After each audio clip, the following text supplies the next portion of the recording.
today's episode of Slim Shade Tree Mechanics, we're going to change the ball joint in a 2004 Ford Explorer. We need to change the upper ball joint. Now, of course, I had changed the wheel bearing, and I had noticed that the boot surrounding the upper ball joint was torn. It's usually a good indication that the upper ball joint is going to go bad soon. But it seemed like it was tight, and it was so cold out that I just buttoned it up. Well, sure enough, today I'm driving around, I'm hearing all kinds of noises coming from this side, and I take a look, and it turns out to be the upper ball joint. So we're going to go and change that. A good way to check it is to grab the tire. Now the tire is on the ground right now with the full weight of the vehicle resting on the ground, and you can shake it back and forth. You can hear, you might be able to see that there's some clicking noises going on in there, so there are some thunking noises, and indeed the upper ball joint needs to be changed. Now when changing an upper ball joint on these particular types of vehicles, I like to jack up right underneath the lower control arm. Murmur of the morning breeze up there, the rattle of a milkman on the stair. Next thing we're going to do is put a jack stand underneath the frame, because I'm in a garage with a gravel driveway. I like to spread out the weight with a piece of wood. Okay, so there's the upper ball joint assembly. Now the biggest pain in the neck with an upper ball joint removal is sometimes when you start taking off this nut, the actual stud starts spinning. Now that can be a real pain in the neck because you have to sometimes grab the stud with a pair of vice grips or whatnot. So what I'm going to do is I'm going to heat up the nut. Okay, that might be good enough.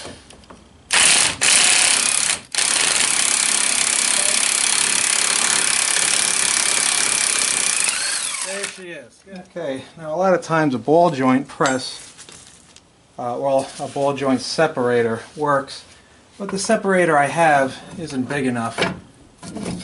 So what we're going to do is do it the old-fashioned way. I'm going to take a pry bar, I'm going to push up like that, and I'm just going to hit this right here. You, my angel, So I'm going to have to heat it up. Okay, so this might take a little while. Now the new ball joint comes with a new boot, so I'm not too worried about the fact that the rubber is catching on fire. Okay, so I think we heated it up maybe enough. We're going to give it another shot. Pry up on that. nearby. That's my favorite melody. You, my angel. Now you'll notice with this ball joint that there's no Zerk fitting. And there's no way to grease it. Basically, it's a self-contained ball joint. If there was a fitting up here, a grease fitting, I could have greased it up. You can see how there's a lot of play in there. What is nice about this upper ball joint is that they offer it with the control arm. So we're going to actually just take the control arm off. Because we have to take out the upper control arm, we have to be careful because we don't want to get our alignment screwed up. So there are these little plates that go underneath the nuts that hold the control arm on. Now what I'm going to do is basically, because I know I have a good alignment, I'm going to kind of outline where the plate is. And same as before, we're going to heat up this nut.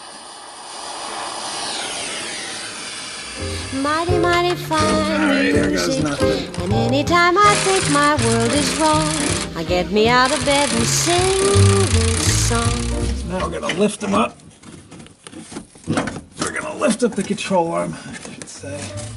I hear Come on out. music, mighty, mighty pretty music. Come on. Murmur of the morning breeze up there, Get out. rattle of the milkman on the stair. Get out. Sure, that's music. Okay, now like I said before, the new ball joint has an upper control arm connected to it. So we're going to put the new control arm in here. This is probably going to be a pain. There's my favorite melody. You, my angel, The falling fucking me. fender.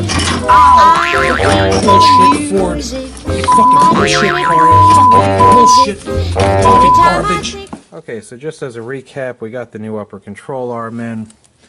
I put the stud for the upper control arm in the same exact spot, and there's one in the back. And we're basically going to put this ball joint into the spindle. Okay, so there might be some prying involved here, because you got the brand new bushings. I'm going to take my pry bar, and I'm just going to pry this up. This is probably going to hit me in the face. Amazingly, it did not. Okay, and we're just going to put that nut. Here's the nut. Who's the nut? I'm the nut. Crazy idiot. Trying to do this crap in the middle of the night. I've got to work tomorrow. Alright, so next thing. And hopefully I can tighten it up without the ball joint spinning. Usually when it comes straight from the factory, it's pretty tight, so it doesn't tend to spin. But at the end of the stud, they have it hexed out so you can still grab it with a tool in the event that it does spin. I'm sure. I'm just going to tighten it up. At this point, I don't even care what the torque spec is. I'm just tightening it up. I just want to get this thing done. Good enough for who it's for. All right. So that's it. We got it in. We're just going to put the tire on, and that's it.